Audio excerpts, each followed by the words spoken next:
To another Ultimate New Orleans Sports Show. Thank you very much for joining us. This time a Week 17 three-game win streak edition of the show. Thank you very much for being here. I am Ross Jackson. This is the fabulous Doug Mouton, the show, a collaboration between WWL TV and the Locked On Podcast Network. Thank you very much for being here with us. You know the last time the Saints won 4 in a row? You do know because you just told me. I was going to pretend like I didn't, though. Yeah. No, I don't want you to pretend. Don't pretend. It was 2020. 2020. That was a Drew Brees, Sean Payton-led team. Drew Brees, Sean Payton. Yeah. Could we have the next Drew Brees, Sean Payton? All right, let me say this. I'm in Acuista Paces today, looking for the champagne for tonight's show, which we'll get to in a minute. And one of my friends at Acuista Paces, who offers liquor suggestions to me, says, I think we have the next Drew. Wow. And I said, wow, I don't know if I'm ready to commit to that yet. I love everything Tyler Shough has done. That is obviously strong just a few games into his career. But I think that speaks to how people are jumping on board. And they're jumping on board based on what they're seeing. Tyler Shough's been terrific. They see him being terrific. They know he's a rookie. And there's this huge upside. Yeah, I mean, look, turn the 6 upside down. What is it? It's a 9. Ooh. Maybe it's inevitable. We don't know. But I will say this. Highest completion percentage right now amongst all rookie quarterbacks, the most wins amongst all rookie quarterbacks as well. It feels like maybe, I won't go so far as to say he's the next Drew, because I think that that's kind of unfair expectation to put on him, right? But best option that the Saints have had on the field since Drew, because he's out there winning football games. Wow, that's well said. I like that. All right, let's show you what's on the menu tonight on this edition of the Ultimate New Orleans Sports Show, because we got some fun stuff coming up in this show, and we, of course, are starting. Oh, you know what? All right. We'll go back. You know what? I'll go back. Ignore it. You're not seeing any of this. There we go. You didn't see this. All right, here we go. We're starting. Here's page 1. All right, the large plates tonight. You think anybody noticed that? All right, first of all, I used this picture of Justin Reed celebrating just because the vibe around town is so huge. Yeah. And we're going to talk about that.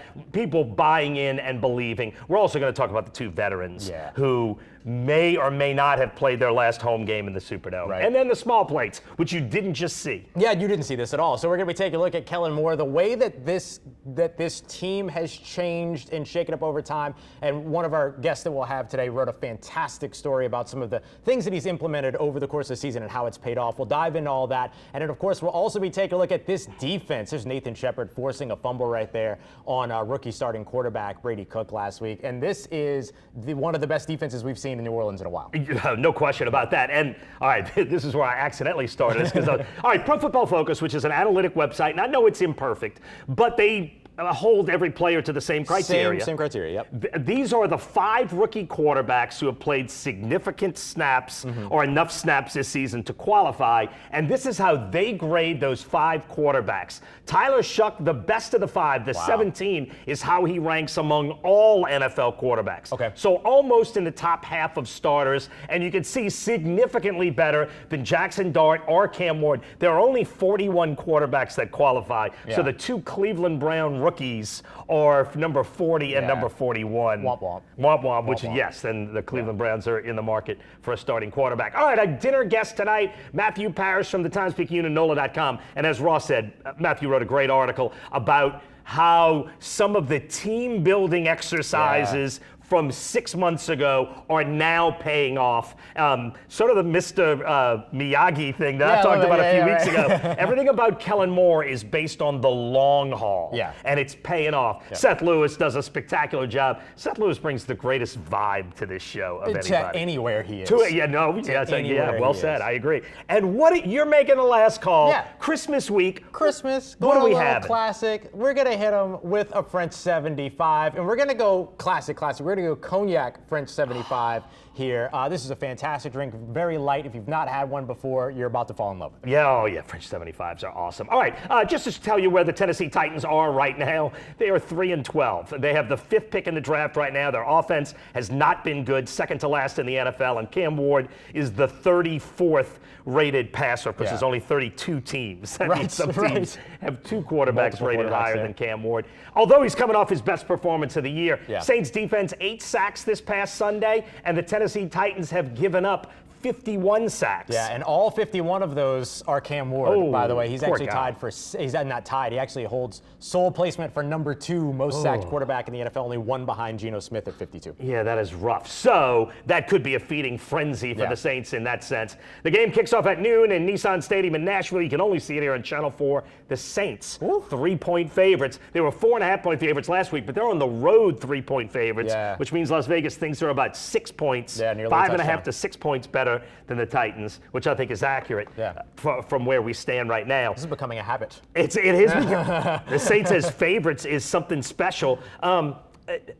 The defense, we brought it up. Number 1 in the NFL over the past 7 weeks. What do you think has worked more than anything else? I think one of the things that I'll highlight is Brandon Staley is doing a fantastic job putting players in position to succeed. This is something that they've talked about and that they've preached both on the offensive side and the defensive side all season, really special teams as well. The idea of putting these players in position to highlight their superpowers, as they like to say. And I think a really good example of that was Isaiah Stallbird's I was thinking sack. of that same play. They take Carl Granderson. He runs this wide arc around that peels So the tackle wide. away so wide, and that's on purpose. They peel the tackle away. They send Demario Davis, who of course is a threat as a pass rusher, but he takes up the guard after faking into the gap. That opens up this gap, and Isaiah Stallbird comes from the cornerback spot effectively to get the sack. And so you're taking advantage of your formations, how wide you're able to utilize Carl Granderson, the talent on your defense, Demario Davis, somebody offenses pay attention to, and the athleticism of your players, Isaiah Stallbird's speed to close that gap quickly and get to the sack. Yeah, I think that's a brilliant example of what Brandon Staley does.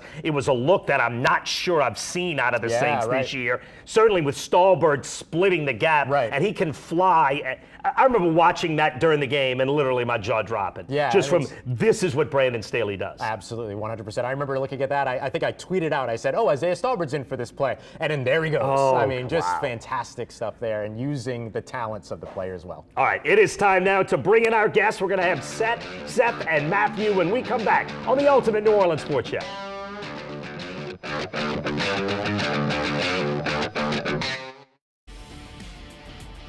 And welcome back to the Ultimate New Orleans Sports Show. We are joined by our guest now. That, of course, Seth Lewis from WBL TV. This, Matthew Paris from NOLA.com/TheTimesPicayune. All right, thanks, guys, for being here. Yeah, guys, we really appreciate you being here. And, Matt, we loved a story that you wrote tracking and looking over all of the things that Kellen Moore has done to create team building, right? Building culture around this team and the value that it's had so far. Can you share a little bit of your takeaway from what you observed from the players, coaches that you spoke to? Yeah, you know, when you're 1-8, it's easy to kind of dismiss the stuff that they did months ago, going on a paintball outing, going to play basically the Top Golf. 504 Entertainment, sorry. And so, but players themselves said, Juwan Johnson notably said after Sunday's win that stuff mattered. That it's one of the reasons they were able to stick together, to know who you go to war with, because they had kind of built these bonds in the offseason. And what strikes me about it is Kellen Moore, as much as he, all these activities were very intentional, he wanted these guys to be close, he's not a raw culture guy. Right. And I think that's an important mix. It's very much a players-led, let's trust the players to do the right thing, let's have them grow together, but it's not, look at the culture I'm implementing, these are my things. He still lets the main thing be the main thing, and I think it's a really nice blend, and it's paying off at the right time. And the Saints, even when they were 2-8 and 2-9, one thing we always said every week was that they were playing hard. There was buy-in. You never felt like the team had quit. Now they said that after this game because now they've got a few wins. They've got a little bit something to back it up. But you could feel that even while they were losing, that Kellen Moore hadn't lost the locker room. Yeah, you could still tell that there was belief. Yeah. And I was talking with Justin Reed in the locker room earlier today, and he talked about how a lot of times when you have so many losses and you get eliminated from the playoffs, that you would expect for a team maybe to splinter, or for a team to roll the ball out there and just say, hey, it's been good, and kind of like what the Jets did. Kind of like what the Jets did, right? But that this team had a bond, and that they always had a belief that they would get to this point. They didn't know how they would get to this point, but they always had that belief. And I think he also mentioned too that right now they're the hottest team in the NFC South. And even in the conversation, I'm like, can you imagine if this was like college basketball and you had a conference tournament coming up? The Saints would be the most dangerous team in the NFC South. The one no one wants to play. Nobody wants to play them. You know what I mean? That's good. And so I think that's maybe the coolest thing. And it also shows that team building should be put over tanking. Oh, yes. Sorry, I want to jump in on that because I think that is one of the things I've been preaching so much over the course of this sort of final stretch of the season. We talk a lot about draft picks being building blocks and everything. Maybe sometimes they're building blocks, sometimes they're not. You know what's a good building block? A winning culture. Yeah. That is a fantastic building block, something that players want to be a part of inside the facility, something that players want to join from outside of the facility. That, I think, has been the biggest win of the Saints late stretch of the season, aside from, of course, finding out that they have their quarterback for the near future. And Matt, the one thing that struck me in this game with the Jets was that these two teams started this summer at the same spot. Brand new coach, rebuilding, and it sure seems like, based on what we saw, Kellen Moore's year one rebuild is way ahead of where the Jets, now having a quarterback certainly makes all the difference, but they are way ahead of where the Jets are in year one. Would you agree with that? Yes, but I think that you look at the way that these teams approach the trade deadline. Like right before the trade deadline, the Jets were actually kind of the scrappy, look at how hard they're fighting for the coach, the same things we're talking about now with the Saints, but they traded away some of their best players, and then it just nosedived. Yeah. The Saints, they traded away Rashid Shaheed, but that opened up a role for Devon Bailey. You know, Brandon Cooks was released. That gave others opportunities. Like, guys are really buying into the moment. And I do think the quarterback switch, like the quarterback element is huge here. Going to Brady Cook for the Jets, that did not have the same boost as Tyler Shough. No. Very true, very true. And so, very true. But I think that's what you want. You want to find your quarterback, you want to find your coach, and it's still early on, but it certainly looks like the Saints have found both. Brady Cook is the tank. They are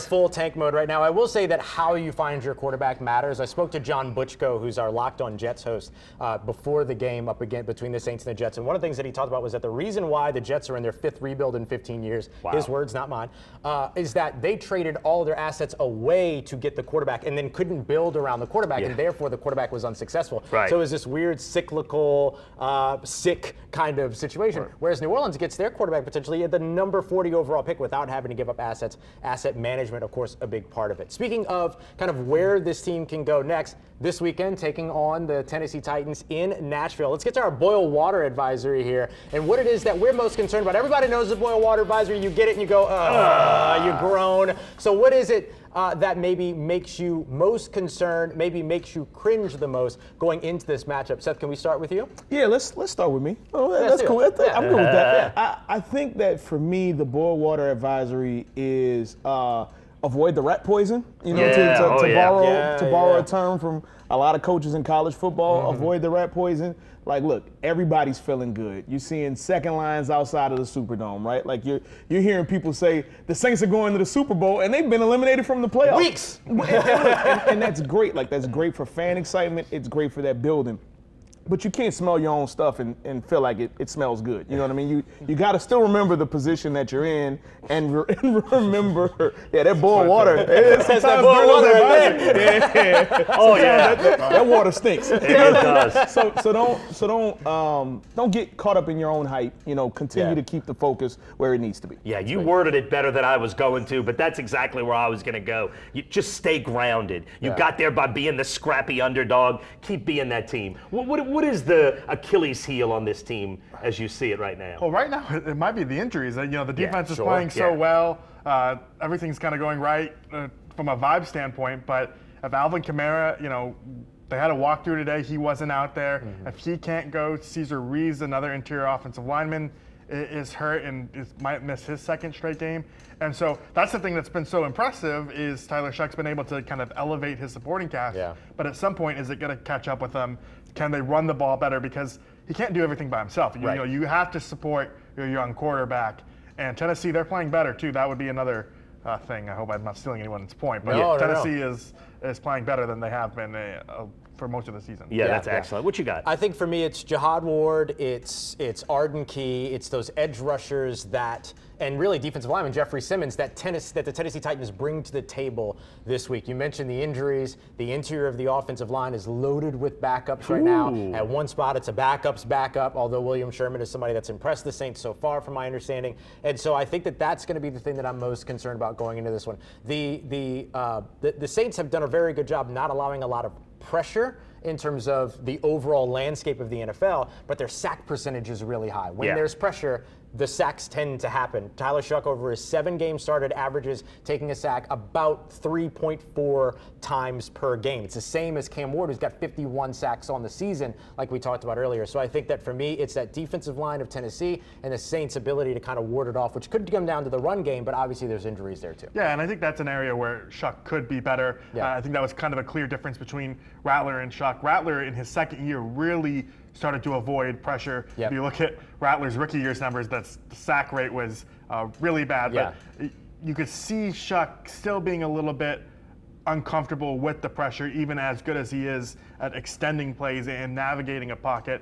Just defenders have gotten home a little bit too much. Yeah, I would agree with that. All right, we got about 45 seconds left in this segment, but I do want a quick prediction before we get to our last call. You like the Saints Sunday? I think they make it 4 in a row. Think they make it 4 in a row? Yeah, I think so. You think so? Oh, am I going to have to save the graphic? No, I do think it's 4 in a row for the I Saints. do too. Look, I love the Saints' chances. I've liked them throughout this winning streak. Yeah. Yeah, we got 4 in a row for the Saints. Yeah. We are jumping on board. All right, when we come back, last call. We're going to make a drink, have a think. Our last call coming up on the Ultimate New Orleans Sports Show.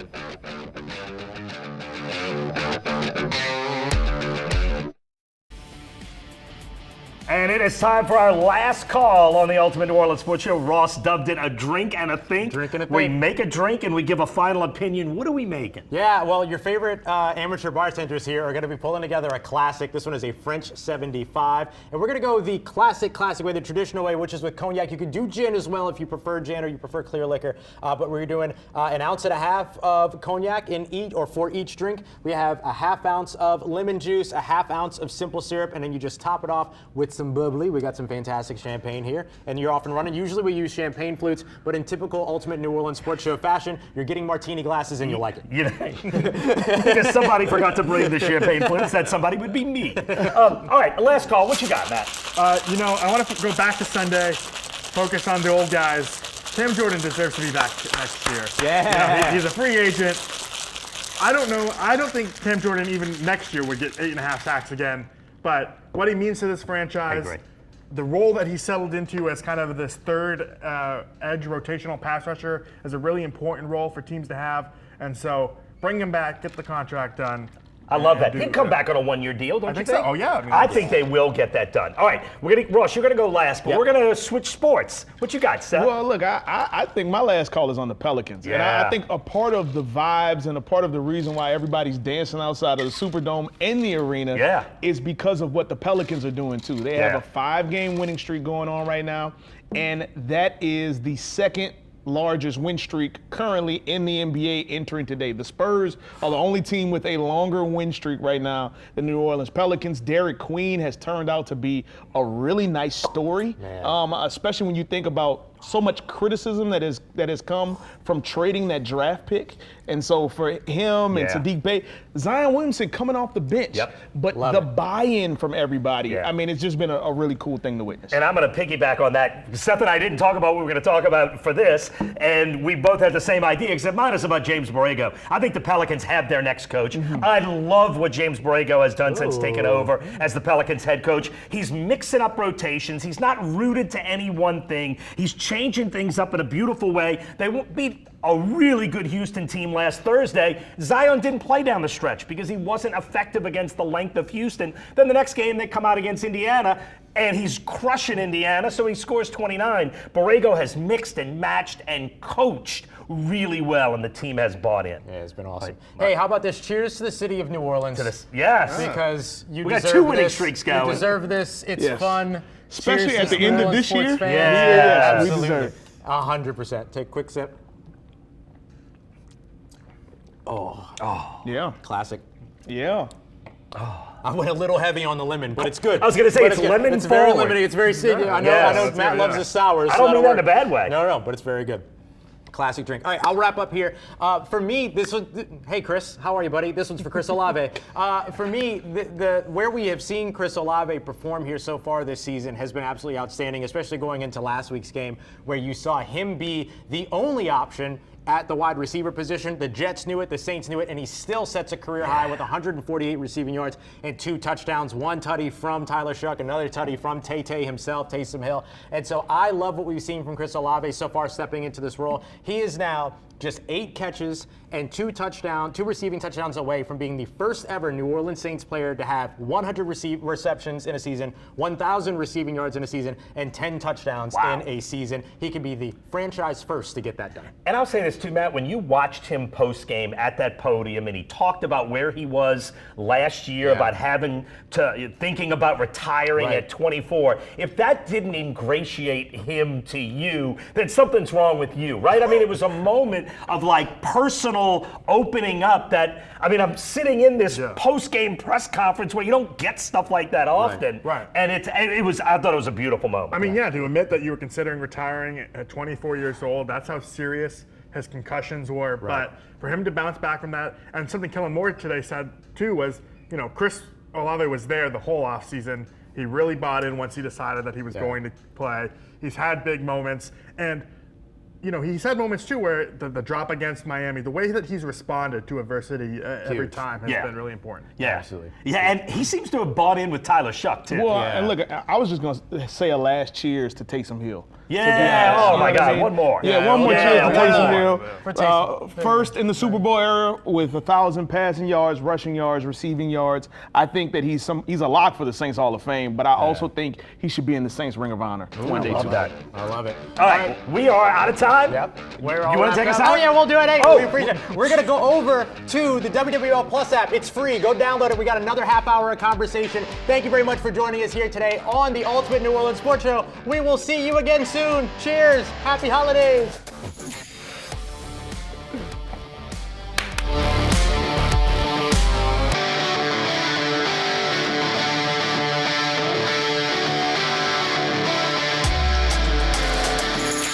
And welcome to the nightcap portion of the Ultimate New Orleans Sports Show. We're going to go for the next 28 minutes or so and deep dive into some Saints topics. Yeah, absolutely. Lots to discuss as we look ahead to this game between the New Orleans Saints and the Tennessee Titans. And of course, we'll deepen our conversations a bit too when it comes to players, Tyler Shough, Kellen Moore, all that. I'm curious, what is it? So we've all picked the Saints to win this game.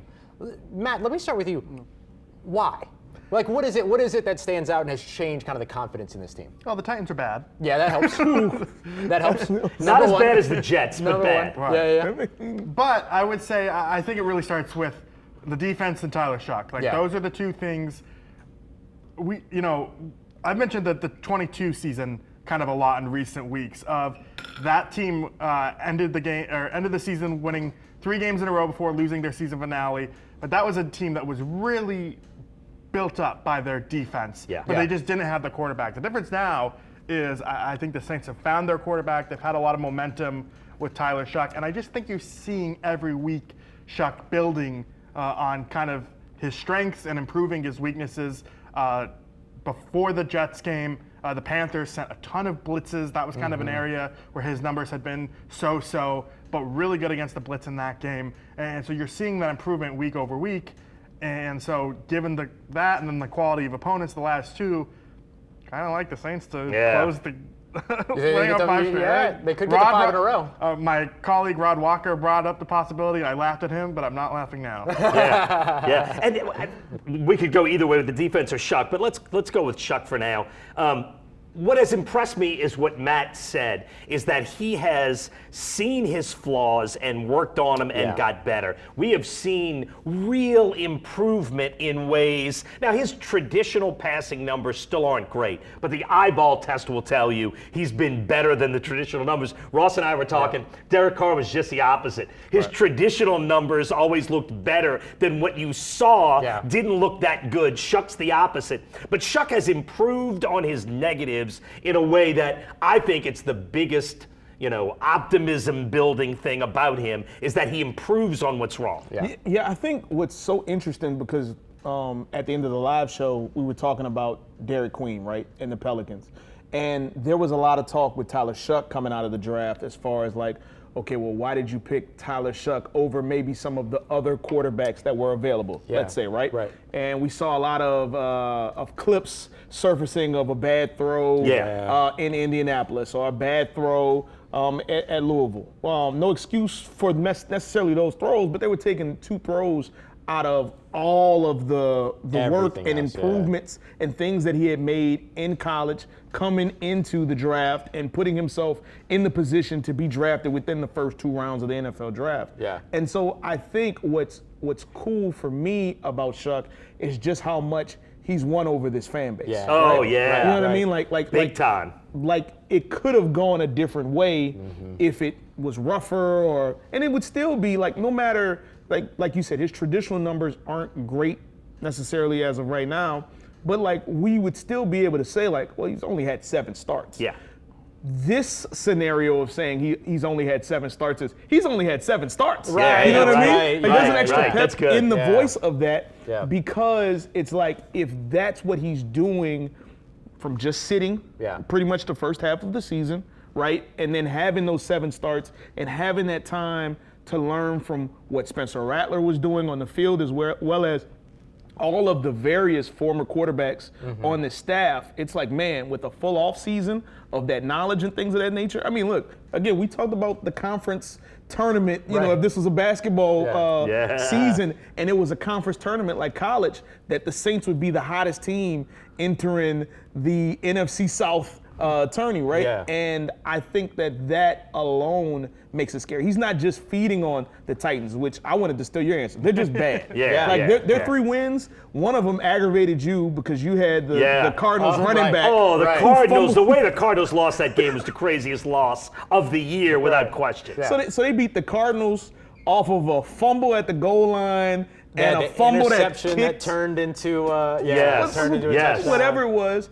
They beat the Browns, right, who had the 2 lowest quarterbacks as far as rookies are concerned. And they beat they beat the Chiefs without Patrick Mahomes. Who had quit. Come on. You know what I mean? Like that is a bad team. I'm not saying that, but the thing with Cam Ward is Cam Ward obviously has the potential. We've seen things from Cam Ward that look good, way better than what his numbers may show, right? Completely agree. But and so that's why you give them a chance because you know Cam Ward's talented and has that mentality. Yeah. But that's a bad team. That's an offense that doesn't have a lot of weapons. Tony Pollard, really good running back, really good young running back, no doubt about that. But you have a lot of young other pieces. Chiga Okonkwo is really good as a tight end, but if your tight end is your number 1 option, which right now he leads the team in just over 500 receiving yards as the top receiver and got his first touchdown in the game against the Chiefs just last week over the course of the entire season. They have another couple of young wide receivers like Alec Ayumanor out of Stanford, Chimere DK, who's I can't remember what school he comes out of, but like those are the guys that are the top wide receivers there. And I just said those names, and a lot of people at home are going, who? Yeah. And so like that's they should be saying who. Right, absolutely. And that's the supporting class that they have right now around Cam Ward. And the other thing that Cam Ward doesn't have is that he doesn't have a Kellen Moore. Yeah. And I think what we're learning right now is that the Kellen Moore Tyler Shough pairing is working really, really well. Everything from pre-snap operation. Everything from play call and practice and preparation to the pre-snap operation to the actual execution of the play. There's a symbiosis between those two that's really important. I like how their personalities balance each other too. You know what's so funny about that? I've said something similar, and I'm gonna observe. Okay, I'm gonna say a Drew and Sean thing. No one freak out. Okay, please. Everybody keep your patience. All right. When it comes down to it, what I remember about Sean was that he was petty as hell. And then what I remember about Drew is that Drew was really good on the football field and was kind of reserved, right? He wasn't always reserved. He would talk trash, he would do all his things, but mostly like he had a reserved personality. This time it's reversed. You have Kellen Moore, who's a little bit more reserved, but then you have Tyler Shough, who's hitting the beanie weenie on the way off the field. Yeah. Talking about, oh yeah, we got Chopper Style playing up in here, like all this, and he has completely bought into the culture and to an extent the pettiness of New Orleans, and I think people love that. I'm sorry, and more of that's going to be coming out. Oh, yeah. Like it's starting to leak out, but it's going to come out in a big way. All right, before we move on, I just want to ask this one question about Shough, because 2 weeks ago we were saying, are the Saints out of the quarterback market? We all believe 100% there's no way they're going looking for a quarterback in this offseason, right? Yeah, I think so. I mean, if they would have been a top 3 pick, I think it still would have been a legitimate conversation as well as he played, just because of the upside of someone like maybe Fernando Mendoza. But the fact that they're picking 8th currently, I think kind of eliminates that. Why would you trade up for one of those quarterbacks when you have a guy there? You have so many other needs. And so, yeah, I think so. And I think fans have really bought into him. To Seth's point earlier, I went in the team store like an hour before the game just to see how many people were buying Shough jerseys, and there were a few. I talked to a few fans, and there is a tangible excitement that people think there's the guy, and that's not everything, but I think the Saints feel it as well. Yeah. And so why would you move on? Yeah, I would agree with that. In fact, at the playoffs last year, I did it for one of my touch screens. Of the 14 teams in the playoffs, 13 of the 14 had a quarterback whose passer rating, which is a traditional imperfect number, but their quarterback rating of 13 of the 14 quarterbacks was in the top half of the league. And the only one who wasn't was C.J. Stroud, who had the best defense in the NFL and played in the worst division in the NFL. But to get to the playoffs, and especially to win in the playoffs, you need a quarterback. And I don't think it is saying too much. When a quarterback's good, football fans in New Orleans are smart. They know what this means. If this guy's the guy, that means you just got to build around him. And especially if you watch this team, and this defense does not look far away. You got a defense that's not far away, and you got the quarterback. Right. Now take all your resources and pile them into that offense. Offensive line. Yeah. And you need a receiver. Well, and you say a defense that's not far away. When you look at the last 7 weeks and them being number 1 in the league, it's like, obviously there's no way that it's going to look exactly the same next year. Like things are going to change. You're going to have to piece things. But it's like when you have a base of, because you would expect the base of whatever this defense is to return, right? Oh, so yeah. you have the base of a defense that is number 1 total defense, number 2 scoring defense over the last 7 weeks. That's something to get really excited about. Yeah. And it also because I don't know, maybe like a month and a half ago, when we were talking about drafting, it's like you can draft anybody, right? Yeah. Like and not to say that that's fully off the board, but it's less of that, right? You know what I mean? Like you still would want to draft best available, but we're not talking quarterback because to what we've talked about, I thought that Shough could play himself out of that. If they're not in the top 5, I don't think they're going to even be in the conversation for drafting a quarterback because he's probably played well enough for that. But with the way that some of these defenders are playing, I remember us talking about Quincy Riley. You know what I mean? And the value of hitting on a 5th round pick. You know what I mean? Like and so going into this draft, there's nothing that you can't draft, but the needs are a little bit more clearer, which weren't as clear 6 weeks ago. 4th round pick. Sorry about that. Fourth That was my round fault. pick. No, it was on me. Yeah, I was I wondering confirmed that it. I too. confirmed it. That was my bad.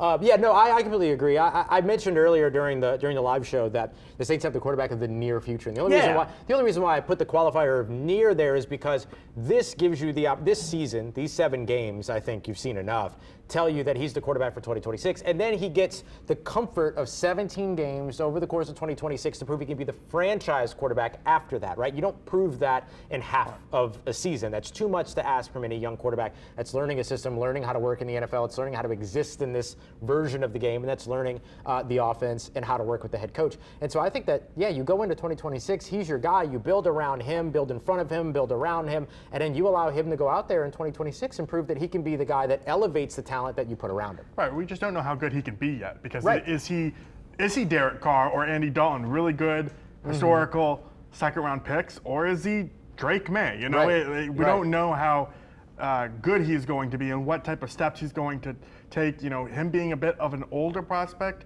is not a bad thing. You're seeing that maturity now. But I think it doesn't limit his ceiling as it might at a different position. Yeah, I think right, I think the criticism of Tyler Shough's age, and I thought this at the time of the draft, was the stupidest criticism I had ever heard. I completely agree. Because by the time his age matters, he'd be, 33, 34, when there's sort of an age-related decline for most guys? Maybe not even that young for quarterbacks. 36, so that means you get him for 8 years. But what the age has meant is that he has come in so smart and so mature. Yeah. And he talks about being intentional about when he walked in the door, how he handled the other rookies and how he dealt with people. And that intentionality, that knowing how to act, knowing the right way to be the quarterback, that comes from the age. That comes from being at 3 stops. Yeah. The age has been an advantage for him. And I remember Devin Neal and Kelvin Banks during Saints rookie camp. I do too.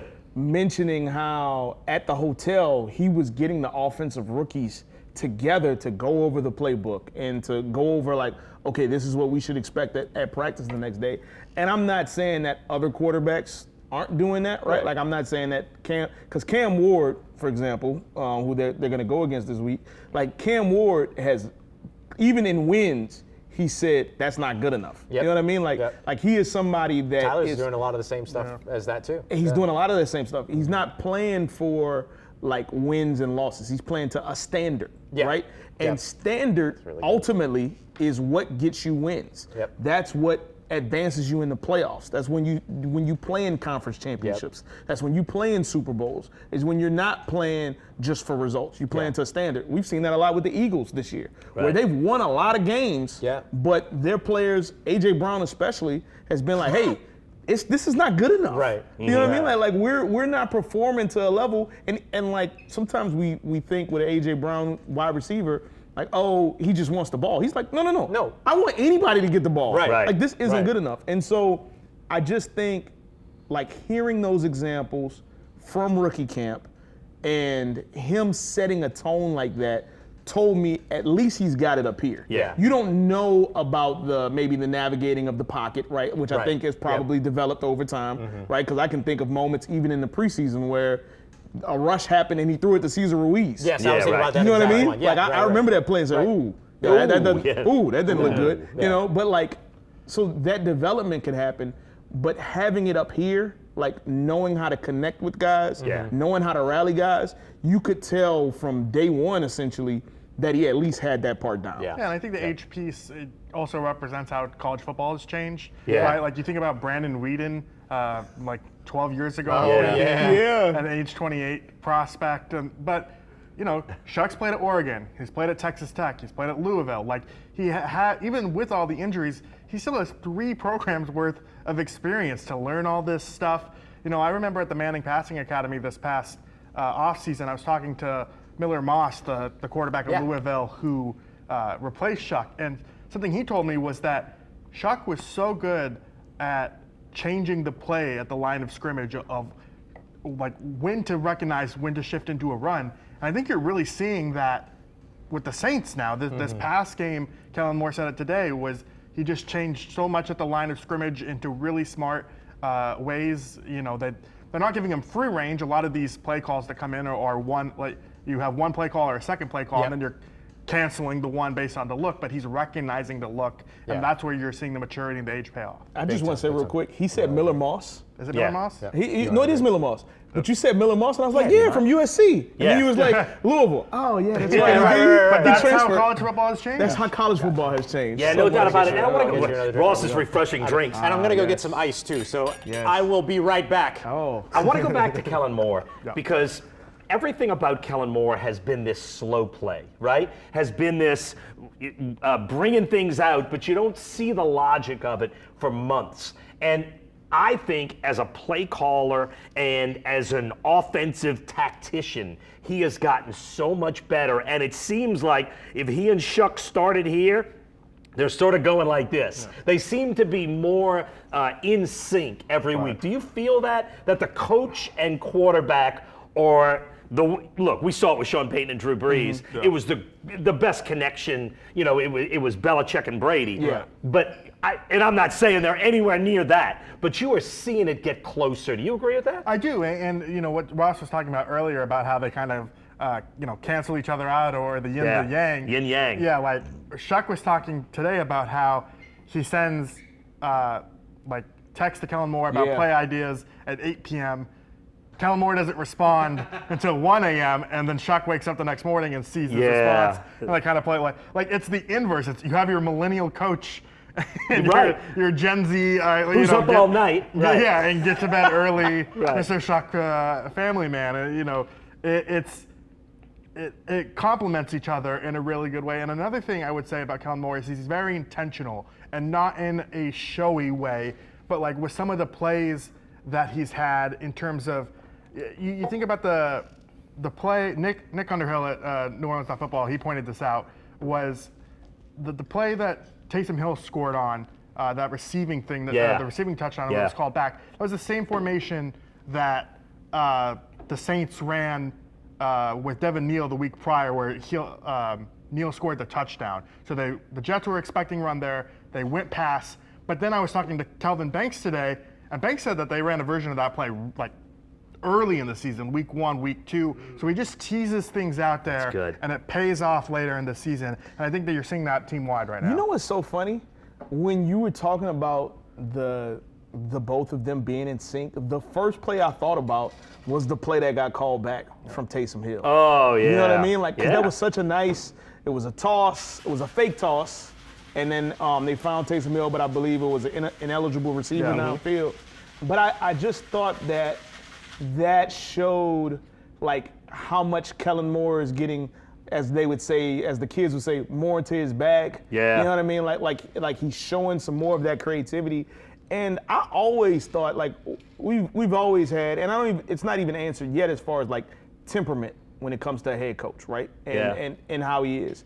But his creativity and his ability to scheme things, I felt like have always been there, because we talked about in some of those earlier games, it was a play here, it was a missed throw here or a missed throw there. It wasn't a matter of, okay, well, this play isn't available or that guys aren't getting open. It's, okay, well, and not to rag on Spencer Rattler, obviously, but like, okay, well, this one throw was short. Like, Spencer Rattler didn't lose the game, but this one play may have made a difference against the Cardinals. This one play may have made a difference against the Bills in Buffalo.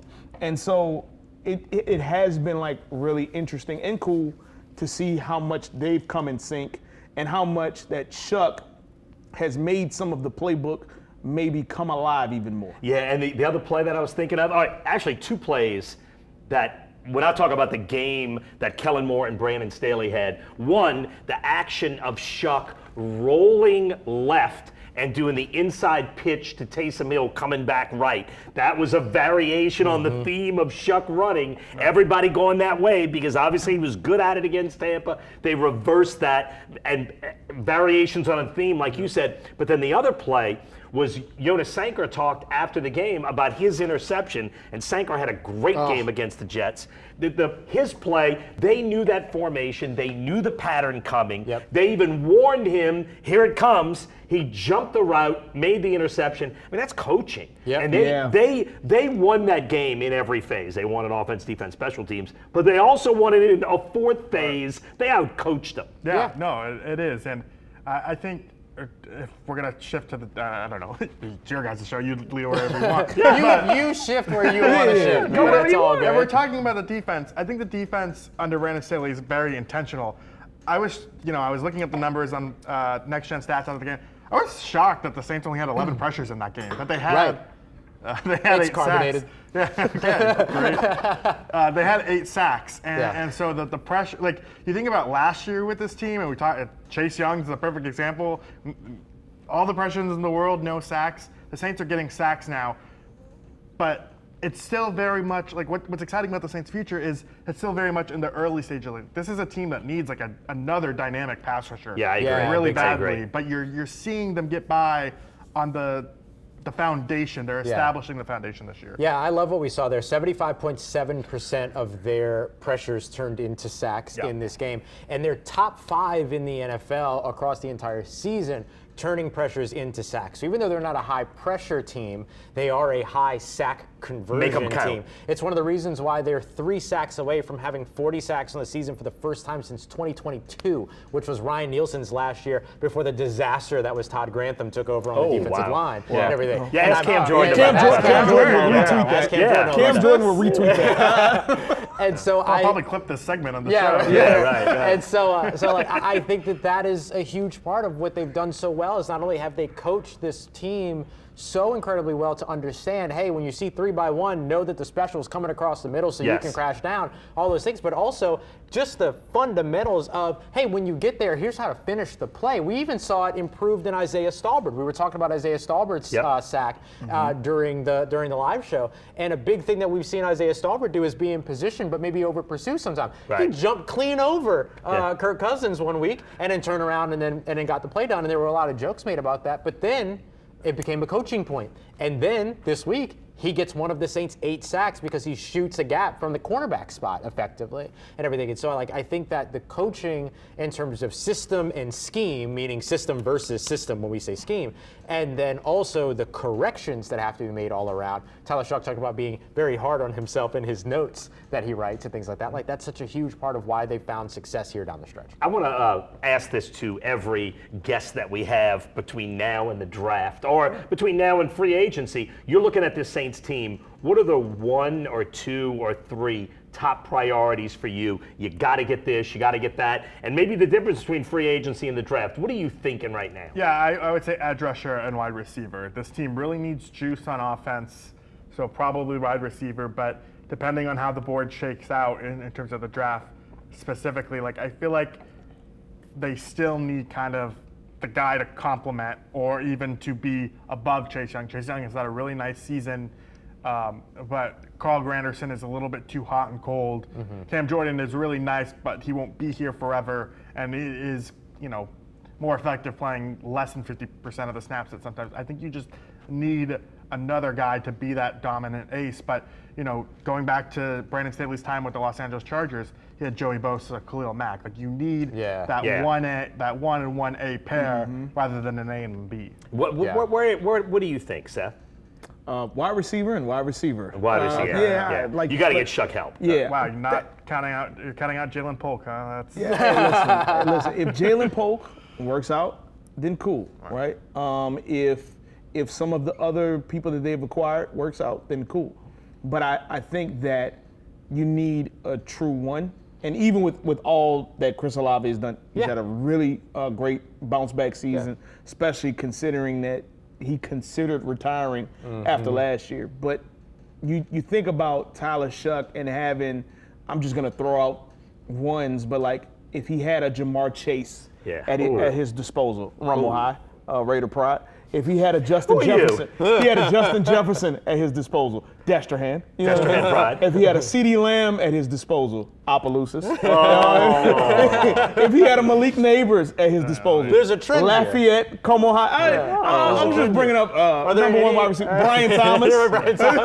Brian Thomas. Hey, who could be available? Who could be available? Could be available.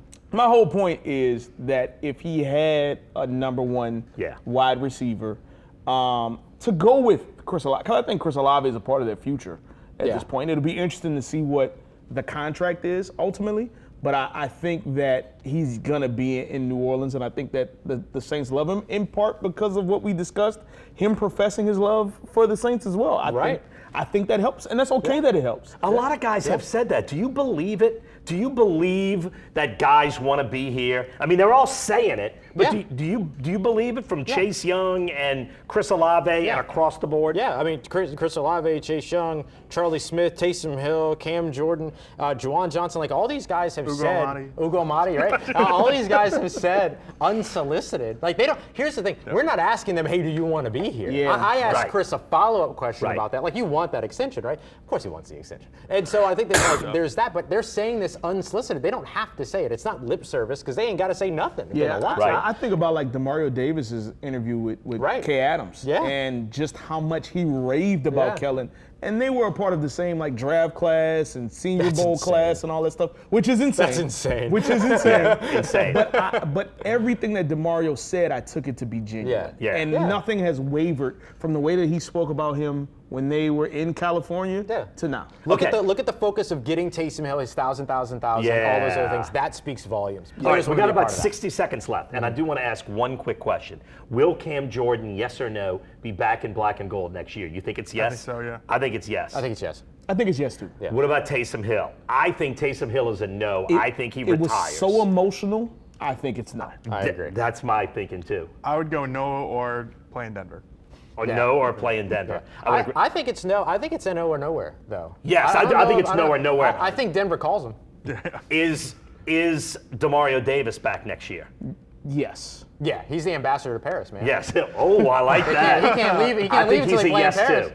Yeah, I would imagine so. Yeah, I would. Okay. Last one. Alante Taylor, is he back? Ooh. He's unrestricted free I'm agent. gonna say no. Yeah. I'm saying no because I think somebody pays him to be an outside corner. Yeah. Yeah. I would say no as well. He said the other day that Kool-Aid McKinstry and Quincy Riley would be the best duo in the league. Oh, there we go. Wow. Okay. Ladies and gentlemen, thank you for joining us. That wraps it up for this special edition of the Ultimate New Orleans Sports Show. Cheers, everybody. Happy holidays. Happy holidays. Happy holidays.